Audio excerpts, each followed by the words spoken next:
Hello folks, I'm back because I wanted to give special attention to the soundtrack I bought for the movie Princess and the Frog. Oops, I thought Princess and the Toad. Wrong movie. Anyways,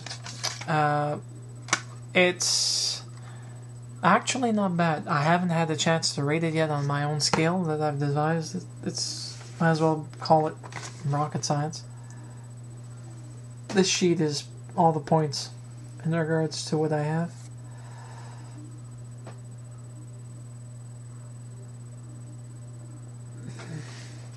Now that was a few years ago.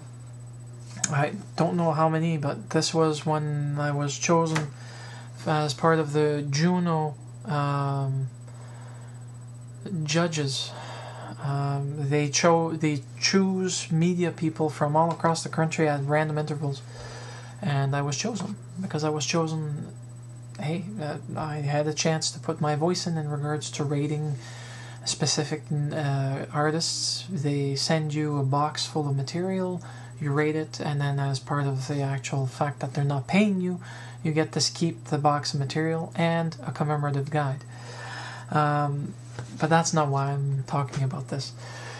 The reason why I'm talking about this, okay, is because it's a dual DVD, meaning that you can actually put it in your PC and go onto the website that Disney put up for the bonus content. The first song, which I think shouldn't be the first, should be the last, for the simple fact that if we go by order of the movie, Never Knew I Needed, which is performed by Neo, is not in the movie itself. It's at the end of the movie.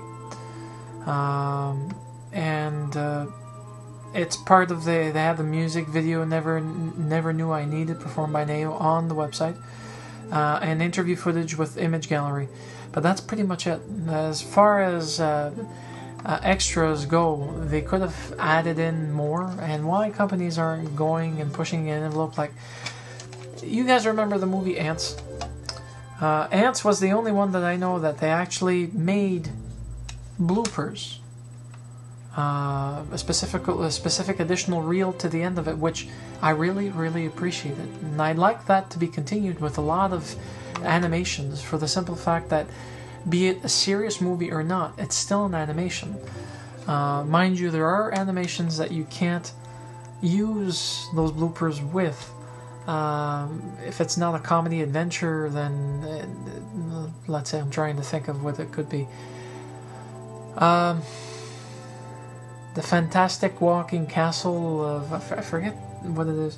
I have it in Spanish. I didn't purchase it in English because I wanted to practice my Spanish language skills with it. But either way, you couldn't put that to it. You couldn't put a lot of animes, especially Japanese animations or Oriental animation, in that perspective. But this one, yes, they would have benefited from it because the cast and crew that actually participated in it were awesome. Now, because I couldn't find any royalty-free or copyright-free material that I could splice into this, unfortunately, I apologize. But we'll make do with just the names. Now, you can Google them because these people are well-known. Neo, you all know, unfortunately, he's just an artist attached to it. And I don't mean unfortunately because I don't dislike the guy. As an artist, I actually enjoy some of his music.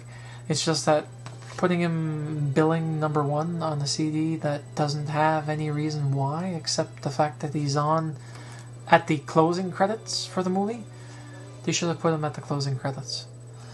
That said, though, there's Tony Award winner Anika Noni Rose,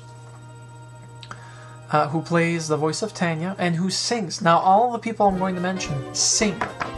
Okay? They all sing. There's no overdubbing. There's no stand-up artist to actually take his place, like Christopher Lloyd, who in Anastasia played the voice of Rasputin, but could not sing.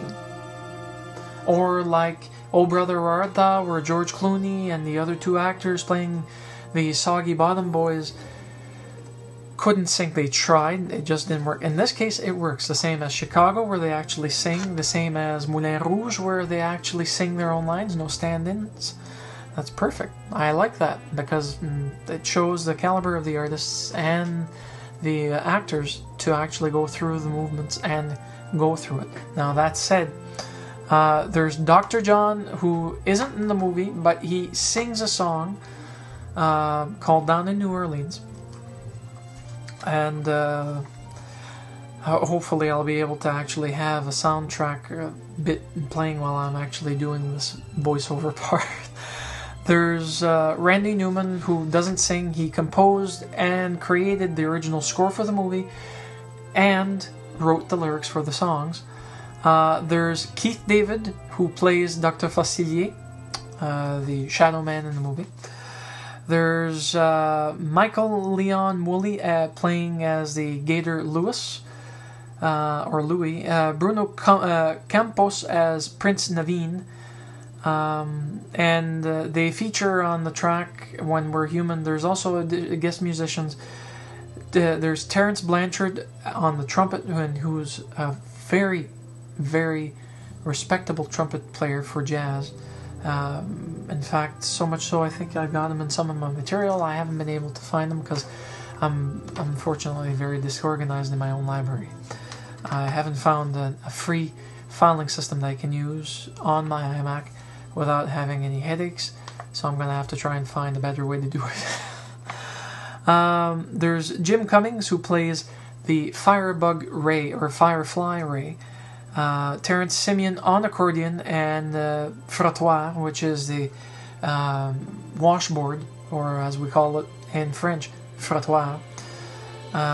Once more composed by Randy Newman. All the songs were composed by Randy Newman. Once more, Jennifer Lewis, another great comedian, playing the voice of Mama Odie, actually singing in Mama Odie's voice, which I can tell you this, doing voice acting, which I've done before on small bit parts with sketches and whatnot, I can't sing while doing my voiceovers. I haven't developed the talent yet, but by doing it often, possibly, I do know this. There's the Pinnacle Gospel Choir, and I have to give them props because they did a bang up job. 2 thumbs up for gospel music, especially by that choir. And then that's pretty much it. I mean, they give the lyrics, which is a plus in this if you want to be able to sing the songs. They give the composition details. They give where they actually did everything. The engineers, you know. Out of my scale, I think, because of the amount of talent that they put on it, because of the fact that they created something more than just a page for the jewel case. They did a detailed jewel case backup with a lot of the details for the executive producer and whatnot. The CD itself is a nice color scheme, matching with this to the nice green color. Well, you can't see it, maybe you can, but anyways, the green color just above my thumb is pretty much the same as the CD. I'd have to give it, there's no out of 100 score. I went away from that more than anything else. I created a handicap system so that every CD, be it big, small, medium, or large, by an independent or major label, would still have a chance. I give this one probably a 60, maybe an 80 at most, and that's even pushing it liberally. Conservatively, probably around 65. So, thank you very much, folks. I want to send a big thank you for all those that have decided to join this channel, the new people. I'm almost to 200 subscriptions, and at 200 I'm going to be doing something nifty for Christmas. I'm going to go wandering around the mall wearing my Santa hat with those braids. Yes, I'm going to make a fool out of myself in public just because it's the time to make people laugh, not to stress out. So I hope you guys have a nice day. See ya.